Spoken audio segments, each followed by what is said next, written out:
Welcome to another episode of the Traveling Hoopers podcast. I am your host, Alan Pettigrew Jr., and in front of me are my two best friends in the world, Calvin McGowan and Philip Dixon. Guys, go ahead and let the people hear your voice. Once again, everybody, it's a pleasure to be here. Basketball is back. Uh, let's get into it, I guess. What's going Look, I, So I don't know how to enthusiastic. transition. I'm sorry. Let's get into it, I guess. What's going on? My name is Philip Dixon, aka I love the cakes. And we here, we chilling, we living good. Let's talk basketball and basketball only. Guys, it's still early in the season for us. So please forgive me. I was out here doing my worst NPR impersonation. Calvin just forgot how to do transitions. And y'all know what's wrong with Philip already. We don't have to explain anything here. But let's go ahead and get straight into the action.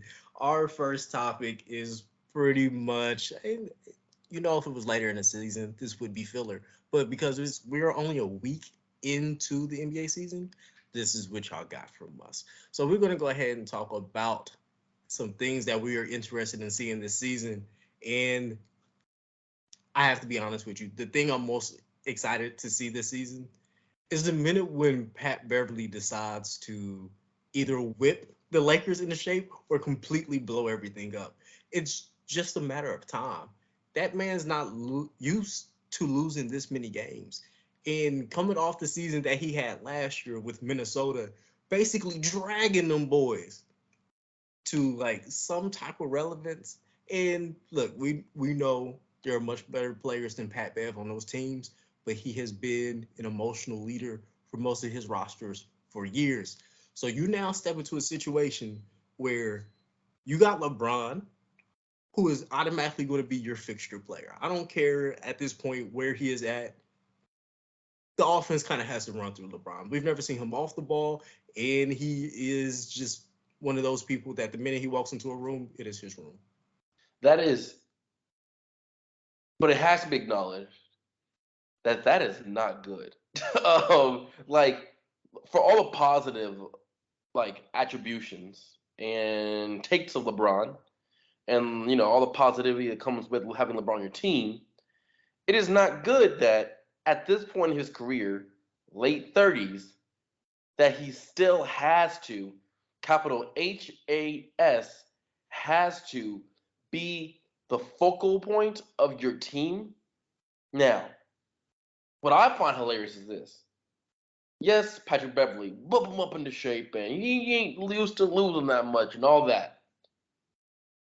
We ain't listening. We are still not used to seeing LeBron lose, even though he didn't make the playoffs a couple years ago, right? Mhm. He went to 8 straight finals in a row, but this is the first year. I mentioned it earlier before the podcast started. This is the first year where LeBron is actually looking close to his age than he has ever before. Mhm. He can't carry a team. I've seen a couple of deep threes that And have not looked good from this man this year. he can't carry this Oh, team. he's shooting very poorly to start the season. I will We're say used to that. LeBron. Everybody is. What is Yeah, it? They were 25 for 100 and something from yeah, threes? yeah. 20. Hey, 20% from the 3 point line as a team is ridiculous. That is when they first got the 3 point line type numbers. Like it's bad. I said they shooting basketballs like he Bob Cousy. No, I, real deal for you to be shooting like 20% as an NBA franchise. Like how Adam Silver was talking about like teams that need to get devoted to the G League. I vote the Lakers. They it's embarrassing. If you're this isn't embarrassing as like a Laker fan, you're so used to winning and accolades and Genie Bus and all kind of stuff. No, no, no, no, no, no, no. This is embarrassing. This is like bad for like this is bad for the Bobcats. You know what I mean? Like this is bad for any type of team at all. And the fact that there just wasn't a good like transition of power at any like they built themselves for the bubble to win, but like have not been able to do anything since then. But And A lot that of is, dudes on that team left though, or I like they let them leave, something like that. that's besides the point. You It's can't. You're not I'd even. argue it's entirely the point because like you don't have any continuity. Um, a lot of the dudes who did a lot to contribute to that team being successful are now doing those things for other teams. so how would they allow that to happen? The organization, how would they allow those people to leave without gaining anyone except Westbrook? But like but now Westbrook is a meme, and like I see more memes about Westbrook nowadays in highlights, and that's not good because 2 3 years ago he was averaging a triple double. So like, what's happening? You know what I mean? Like, and I was telling my uncle this. Like, we're on a Lakers kick, right? We started off with Patrick Beverly. Now we're going around other people.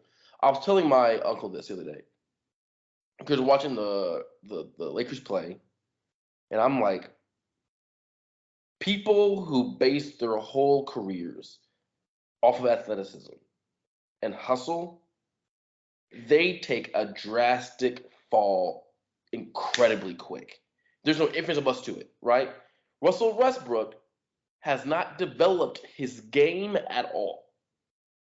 Like just as his game, right? Shooting, um, post ups, anything, anything anything away from athleticism and hustle, he is not developed at all, and it's showcasing now because now he's not as athletic as he used to be, and it's just showcasing itself in every single game that he plays in, to where people are talking about you might be off the bench.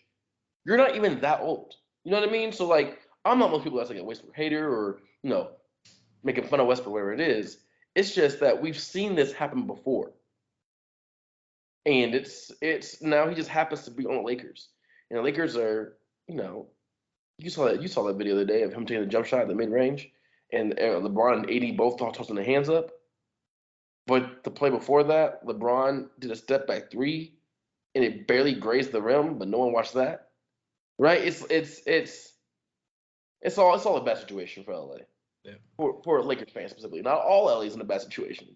Let me get that right. I'm On talking a that wrong. related note, on a quick related note, I for one welcome our future Pelican overlords because the Lakers are about to give them a great draft pick. Here's the thing you guys are forgetting. Patrick Beverly is definitely the person who snaps on whoever he needs to try to like whip everybody into shape. He's in he's in a room with three people that I feel like have never got snapped on like that. Nobody's talking crazy to LeBron like that throughout his career. He just hasn't had the teammate. The closest thing he's ever had was Dwayne Wade. And even at that time, LeBron was passing Dwayne Wade up. Like I get he's older, he got the championship, he got the experience. You're at Miami with him, not leading him, but as you were getting surpassed, he gave him the torch. You can't be yelling at that man no more when you give him the team. AD ain't clearly just never had that. And we really about to see what AD made out of. Paper? Besides paper, we already know that very destructible, handled with care type package. Uh, we all know what's up, but we about to see his mental makeup when, because Patrick Beverly gonna poke the bear. Yeah. Does this man shrink or does he finally stand up and take over the reins? Like we've been. Yeah. I've never been one of those people because I just do not believe in Anthony Davis like that.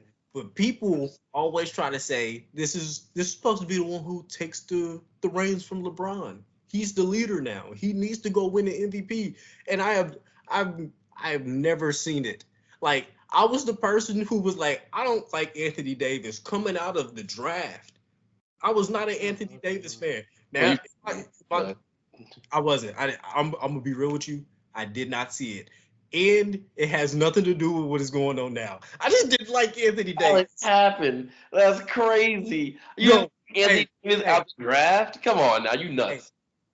Philip. I have been saying this for years. I kid you not. Go back and listen to the other times I've talked about him on the For years, podcast. it's still not I an ignorant.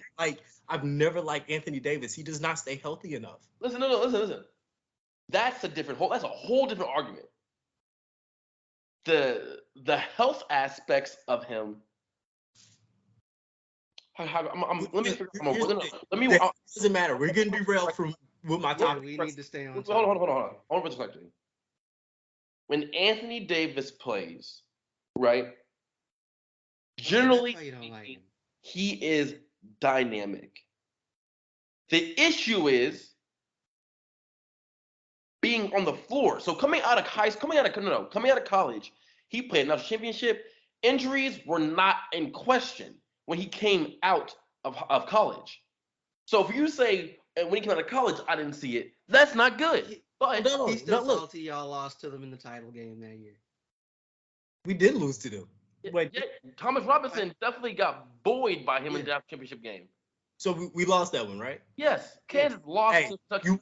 You want to know who else? Wait, no, Kentucky did win. They didn't take that damn title. But that's besides the point. Is that what we're talking? That's not what we're talking about. No, let me finish this one point. Awful side tangent, by the way. Keep going. Yeah. It has nothing to do with anything. Keep going, though. Okay, thank you. Anthony Davis is paper. Anthony Davis is a paper bag you get from Aldi, right? Where it's a paper bag, so it's supposed to hold your groceries, but you're just not sure if it's going to bust through the bottom or not. Because you're not sure if it's going to hold. Anthony Davis the other day, we're playing the Clippers. Kawhi hit him with a pump fake. And he fell on Kawhi and landed on the ground. And he held his back and the whole crowd took a giant breath. That man just hit the floor. You not old. He is in his 20s still. That's the issue. His talent, him being on the floor, is fine. The issue is he can't stay healthy. And when you have a player like LeBron, who up until a year ago never got hurt ever, all of a sudden you get to go from dependability to maybe you don't know if you can how your body like Chris Paul's, but you 6'10". Here's my thing. I've never been on the Anthony Davis train because you can't be a number one option when you play 60% of the games. You can't. Part of the role is being available, is being able to play. Not only that, Anthony Davis, until he got to the Lakers, has never affected winning positively or consistently. One playoff series, well, 2 playoff series before he got to the Lakers. Why would you think that person is now ready to play in the big leagues when he ain't never had to do it? In almost 10 years of his career, he's never had to do it. Now, we really get to see what he's about because Patrick Beverly gonna be on his head. Is Chicago the scary part of Chicago gonna come out of him where they finally have some heart and he plays with that ferocity? Or we see Anthony Davis that we've always had. That's the part that I'm not sure about and frightens me. But this is the part where I'm really excited. At some point, Patrick Beverly's going to do that to Russell Westbrook. That is going to be combustible. That is going to be the moment where it's oh, they fall? Very interested. Because Russell Westbrook ain't forgot about that meniscus. This man, Allen Messi. Oh, yeah, very messy. Apparently, they're friends. This man, Allen, just ready for Russell Westbrook was but that's 2 dynamic personalities. You can't erase that from my mind that when everything's going left, when they're barking at each other during practice, it's gonna get heated. And at some point they're gonna be yelling at each other on the bench when we're trying to figure out last minute situations. Well, I'd argue that before it even happens, Westbrook's gonna be gone. Right? Before anything that happens, Westbrook's gonna be gone. Who's taking? Who's taking right now? Pacers. Bad teams, bad teams will Actually, you know what? The Jazz might. bad teams will take Westbrook now because he does not affect winning, so they can get, especially if Silver is really gonna start like penalizing people for tanking. Like if that's gonna be an actual thing that happens, like people will take him because at least you have a point guard and you have an attraction, and you might have the possibility of getting this 7'5" kid who shoots threes. You know what I mean? So like people will take him, but it will be like a medium sized market. It won't be a large market at all, though. Ain't nobody taking that contract. His contract ain't crazy like that. Think about the level of players that you got to give up to Russ. It's going to be one of the No, you get no. We're talking about 2022, not 2019, not 2018. Westbrook now, you give a couple shooters, I guarantee you're getting them. Couple shooters and a couple draft, You gotta make the salaries match though. couple shooters, couple draft picks. The salaries need to match in most situations, unless teams have cap space. Russ is a big contract. Correct me if I'm wrong. yes. If the Pacers come to me, no, if the Lakers come to me, like, hey, I would give you Russ Like, for Miles Turner and Buddy Hield. I'm not doing it. I'm doing it for what? Watch, Pacers both got to lose. You're not going nowhere anyways. No, because then we have to completely change how we do things just to have him on the team. You're not winning no ways. Besides the point, you're not about to mess this young core up. Young core, Buddy Hill and Miles Turner. We're talking about young core. What, bro? Why are we using the word core with them? Thank you. Come Because on, they have other people. it's ridiculous. Benedict Mathurin is averaging like 24 a game right now. He's coming off the bench, and then you got Halliburton. Man, you talking about Buddy Hill and Miles Turner? They ain't part of the core.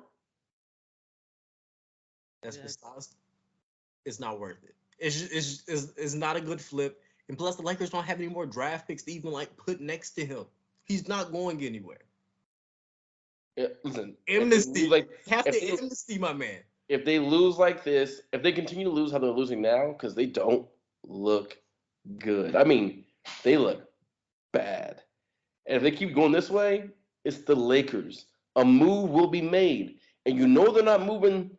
They're not moving the person like LeBron or a person like AD. So it's gonna be the other guy who's getting a big contract. They're gonna probably try to sell for somebody. You, okay, so you've seen argue worse that scenarios happen. in the name of time we move on from this, but I would like to throw in there that again, Russ's contract make it like he's not he's they're gonna struggle to move him, especially when he's playing as poorly as he is right now. Like it don't matter that they want to, right? That they might need to. They can't. Like Yeah, they need him to play better if they want to move him. I can't wait. I can't wait till he gets traded so I can come on here and go. You see that? Well, you'll be waiting a long time. Okay. Let's see. Well, wait, what we're doing now? The thing we're looking forward to? Yes. Okay. Like we just got on a whole tangent. Um, I blame Philip. Please. It was my fault. so uh I was thinking and like truthfully I'm just kind of looking forward to seeing the Grizzlies play, but in a more but like more specifically, but like more broadly though, like I am interested in just seeing how these teams that we not to expect to be good or even mediocre are going to try to tank. Because I don't care what Silver says unless you make clear rule changes and announce them. They're not going like what they might do is not going to affect behavior right now. Um, so you know, and I'll bring them up later, but like the Jazz, for example, are 3-0 to start the season after giving up their two best players. They were trying to be garbage this year. For them, this might be the worst case scenario. Um, right? The Rockets, they're the Rockets. They're still young. Green is amazing. but they're still super young and just not that good on the whole.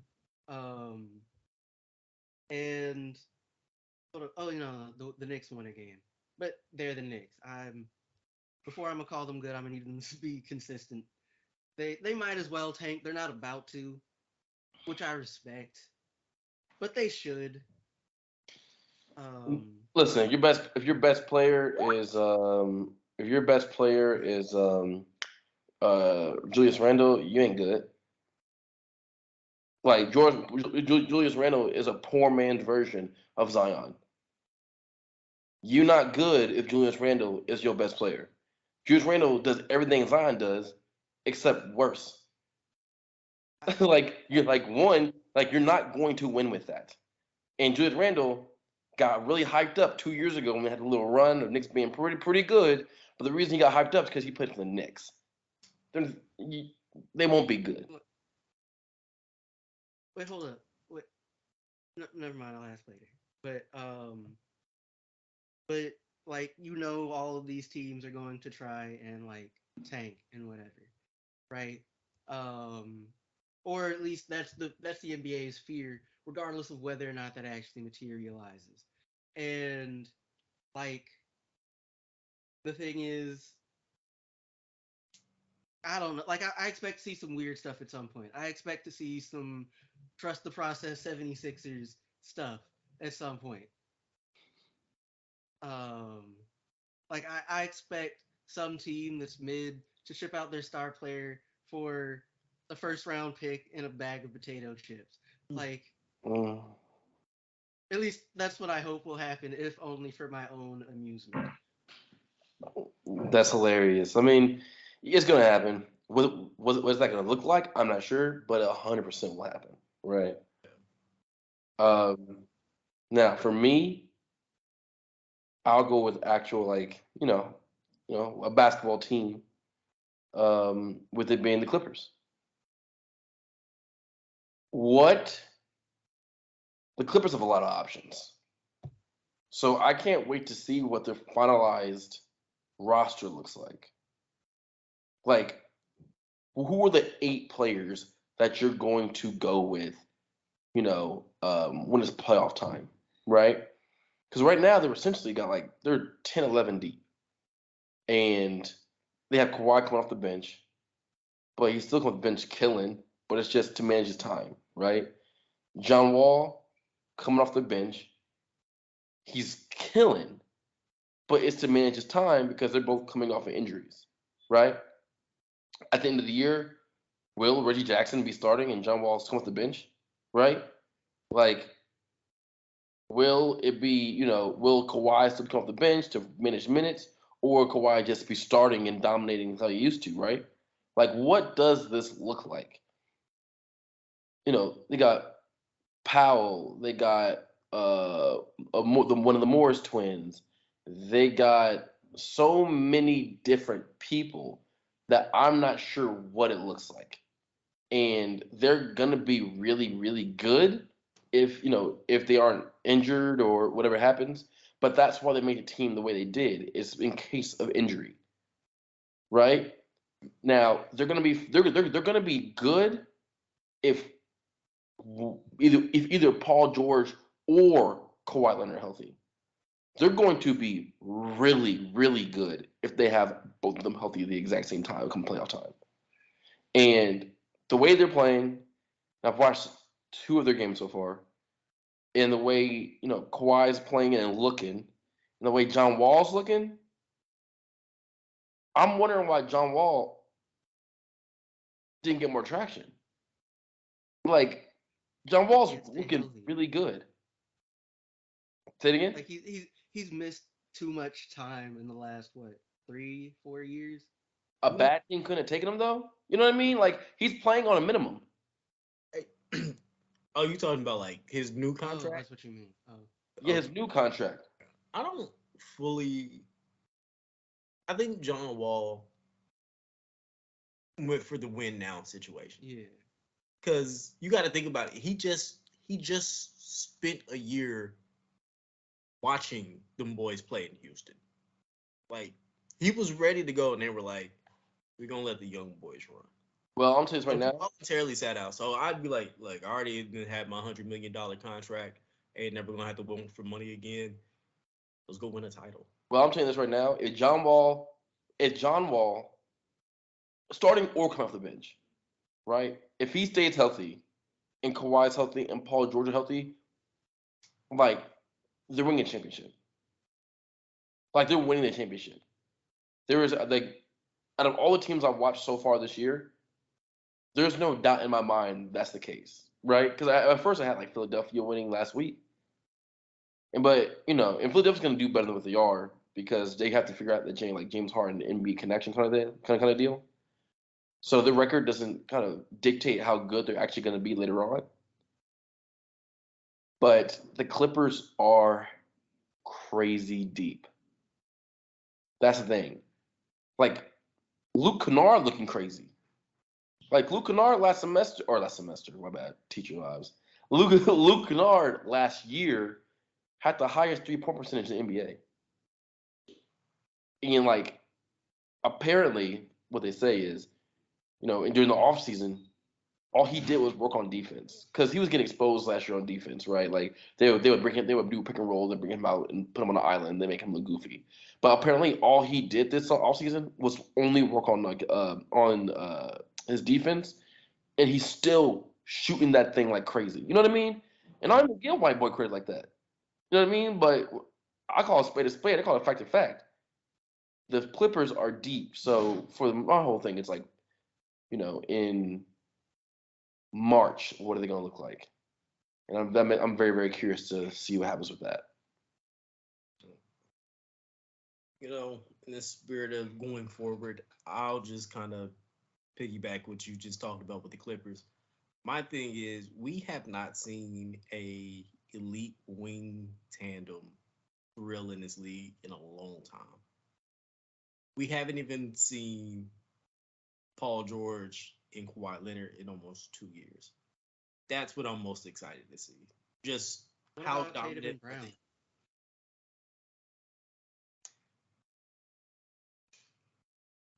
it's a different story when we're talking about Kawhi Leonard and Paul George. Like only one of them has ever, and I'm talking about Jalen Brown, and Jason Tatum.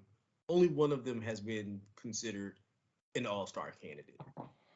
That's Jason Tatum. Some people are arguing that Jalen Brown is even top 75 in the league.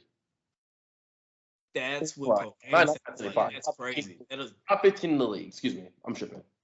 you said top 15. Top 15. I could see somebody saying he's like top 20, top 25.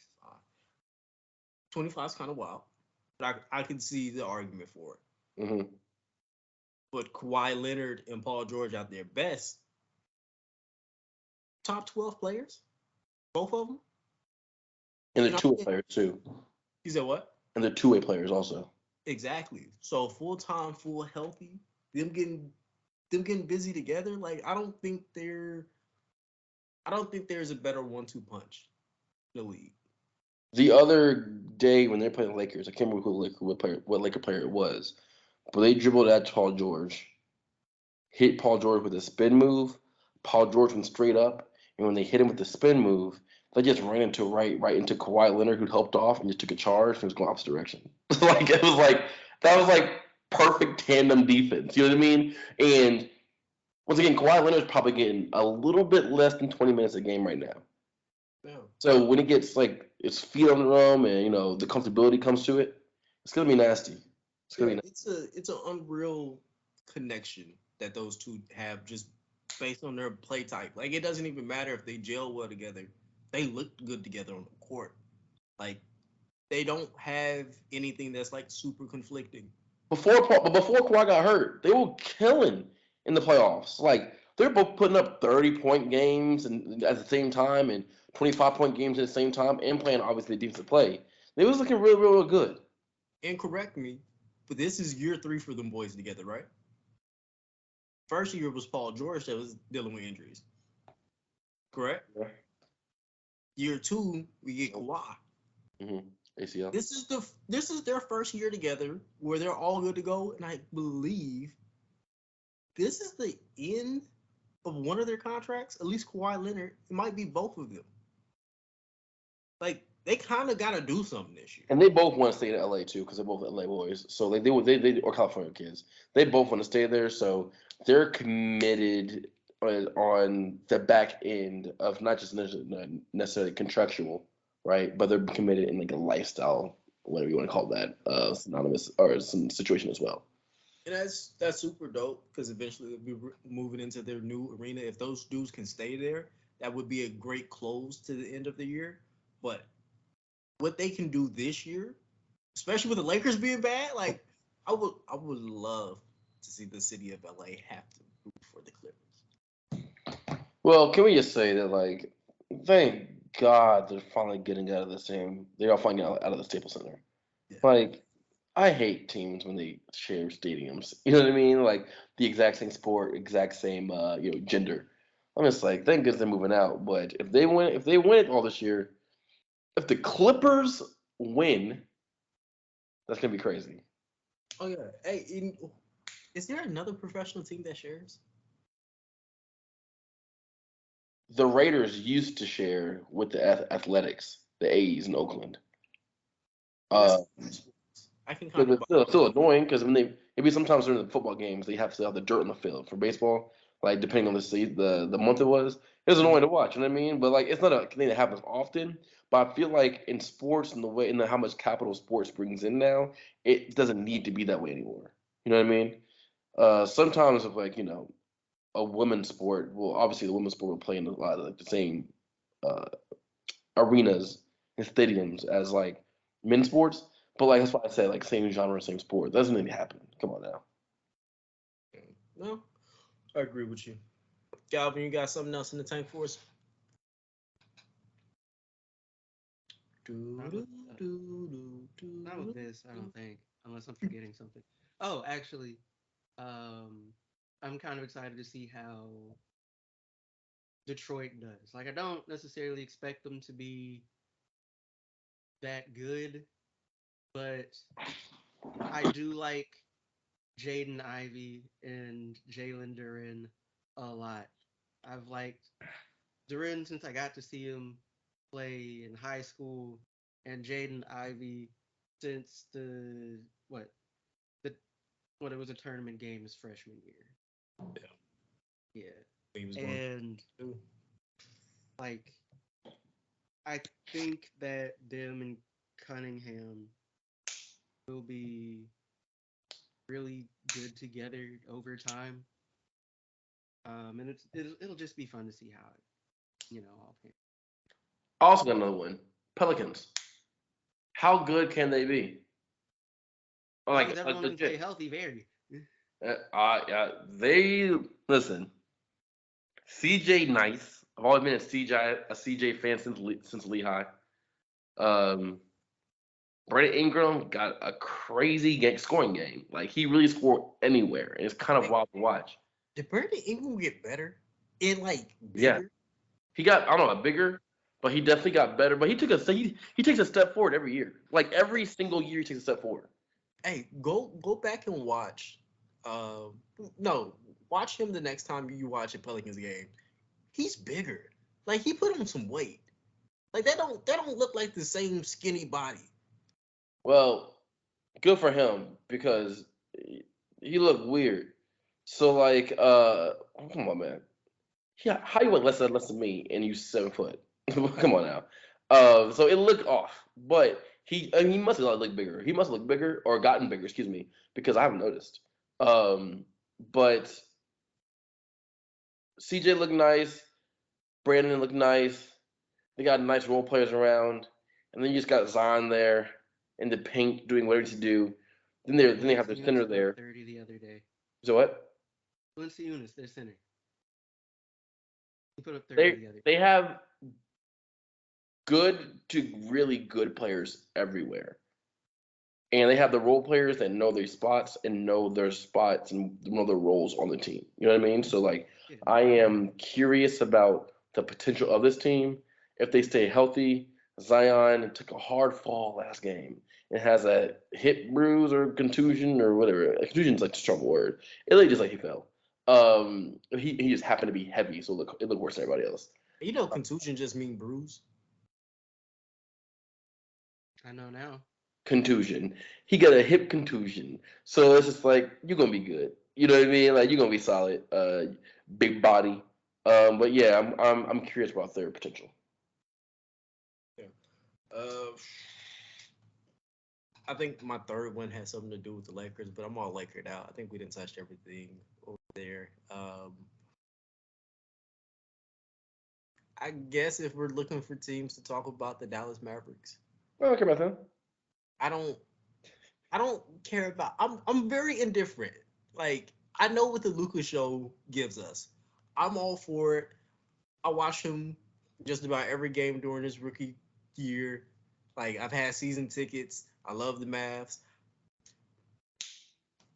That roster is awful. Like the lack of talent on those rosters, and I'm not talking about just this year's team.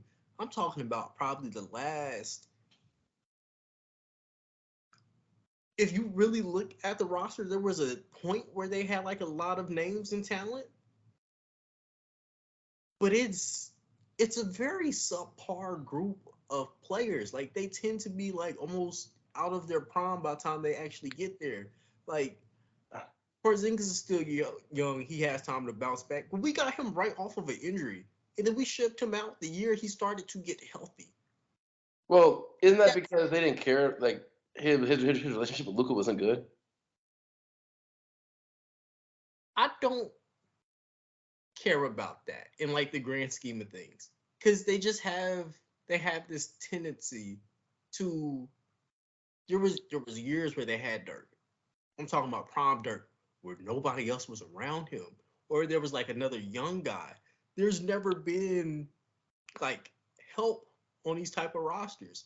Like the only time, let's go to 2012, Dirk wins the championship.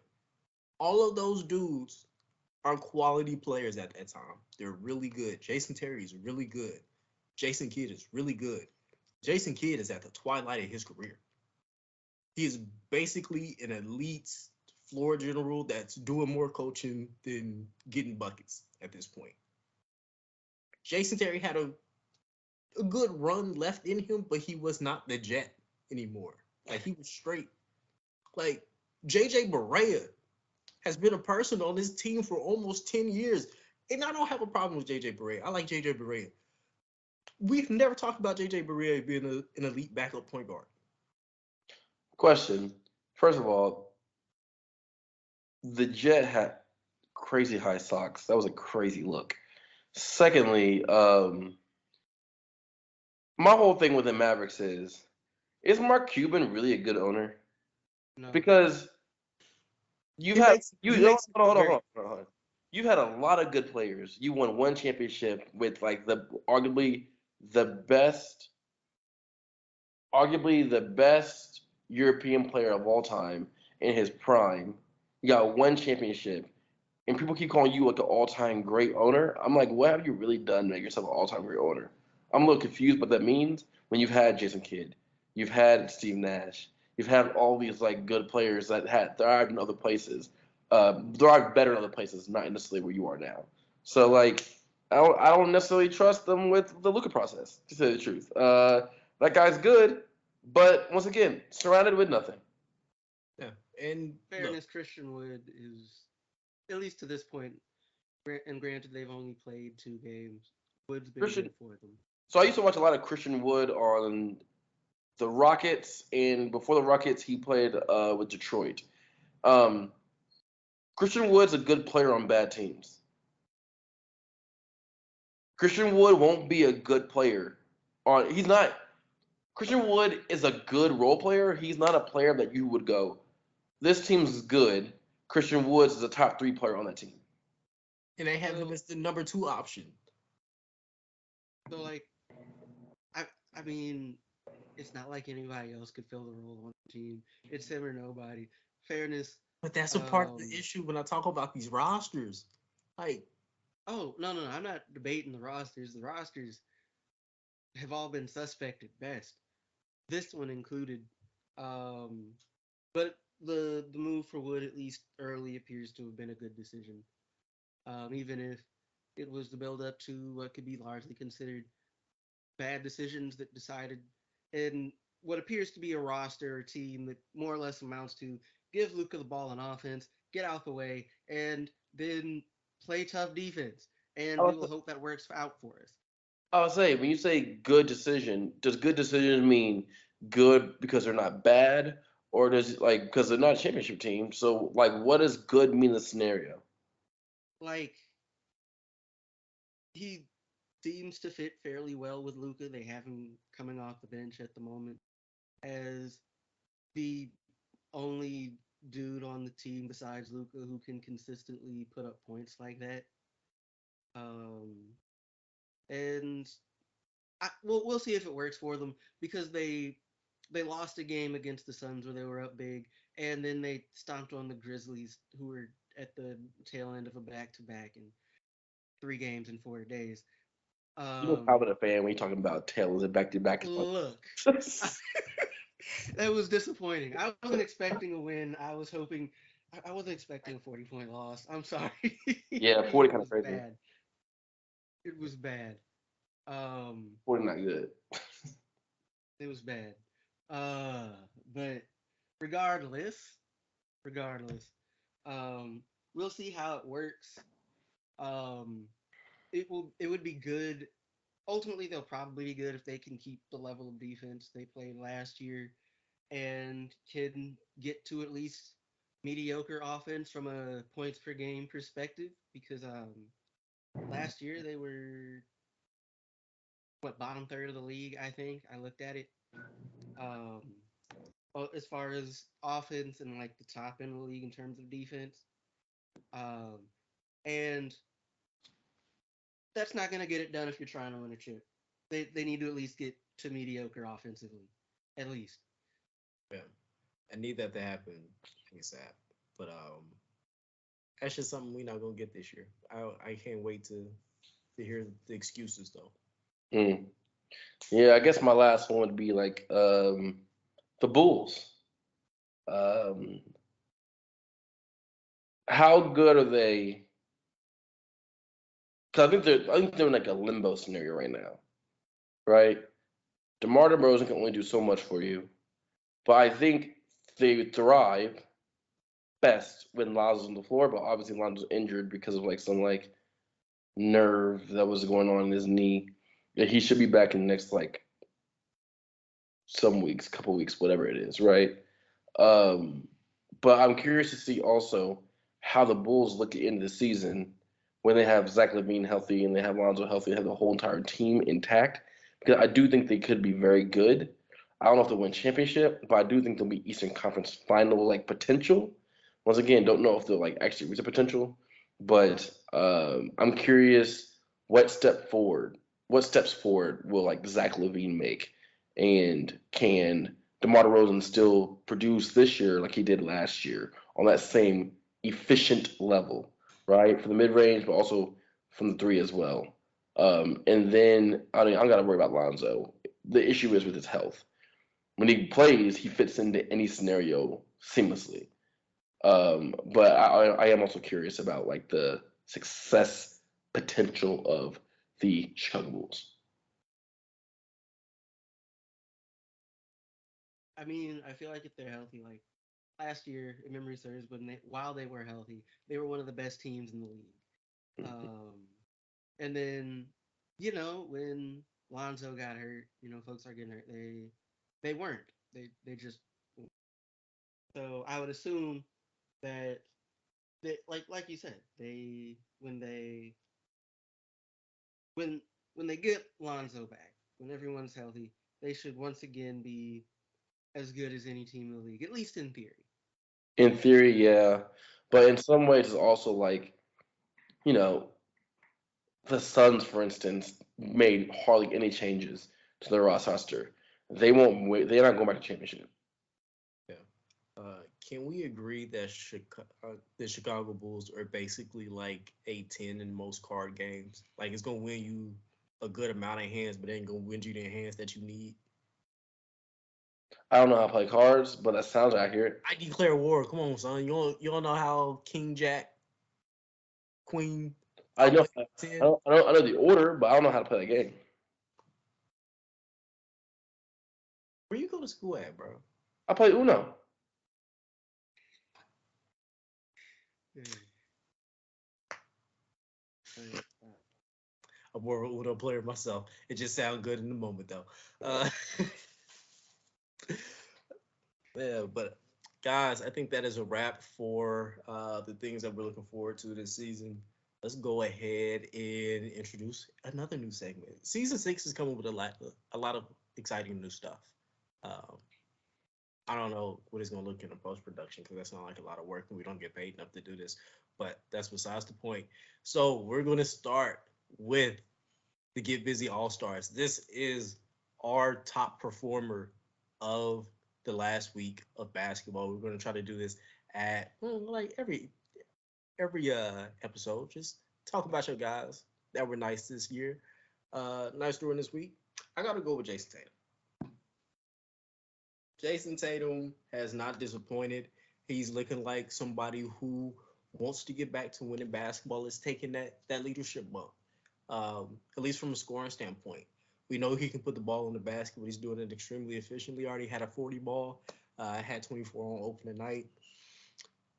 We just need you to score at like a high volume. That's what I look at Jason Tatum as, and he's doing that exactly to a T. And he's just being more demonstrative about it. Like I love it. And his game is like crazy smooth. Like every point is pretty. It's like watching a master artist with like a brush stroke. It's just smooth. He knows exactly where you're going to it, and it's artwork. Like a good Jason Tatum game. Okay, Calvin, you're up. um, can I pick an entire team? No, Ah. it's an all-star game, not an all-star team. Come on, man. ah. Okay, fine then.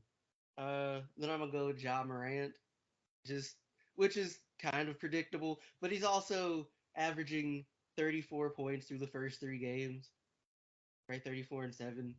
Um, Currently sitting at 57% from deep, which obviously isn't sustainable.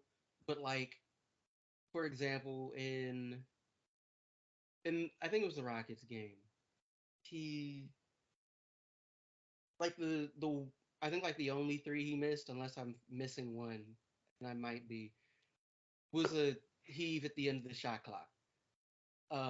So it looks like he has a jumper now, which is nice. Um, and he's just really, really fun to watch. Um, if I could do a team, I'd have done the Jazz because no one expected them to be any good. Yeah, Colin Um, Sexton was doing crazy lane to Jokic the other day, and it was kind of hilarious. like I was looking at it, 'cause I'm like, they're 3-0. Let me see. Let me take an actual look, and it's just like it's a team full of dudes who are used to winning games, right? Um, you got Markkinen, who's I don't know, having a breakout season, I guess.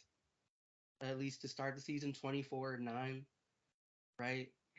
But outside of him, right? Clarkson, Kelly Olynyk, Olynyk, Olenek, Olynyk, Colin Sexton, like Mike Conley, Jared Vanderbilt, Rudy Gay. Like these are dudes that are used to winning games. And even though some of them are old and like they shipped off the team shipped off their two best players, this might be a team that is better than it was supposed to be. mm. Just by virtue of like dudes that know how to win doing what they need to do to win. But we'll see. It's just 3 games in. They could drop the next 20 or something. Like I Uh, just imagine Danny Ainge like at all of their entrance like meeting, just being like, if you want out of here, you gotta hoop. If you want to leave Utah, hoop. Hoop. In a couple months. So mine is Brandon Ingram. He scored 28 points in two of the games out of the three.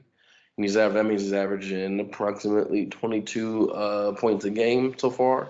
In terms of consistency, it's looking good for him, and the teams are winning. He went out with a little nagging injury this last game along with Zion, so we'll see what happens going forth. But 2 out of the 3 games, especially the first two, he was scoring, being good, even better than good, but was scoring from all sides of the floor, right? 3 point, mid range, and taking it to the rim. Although KD did block him that one time, but also he's 7 foot. He's supposed to do that. But yeah, Running Ingram has been cooking, and the whole entire team on the Pelicans has looked good. But I'm gonna choose Brandon Ingram himself. Okay.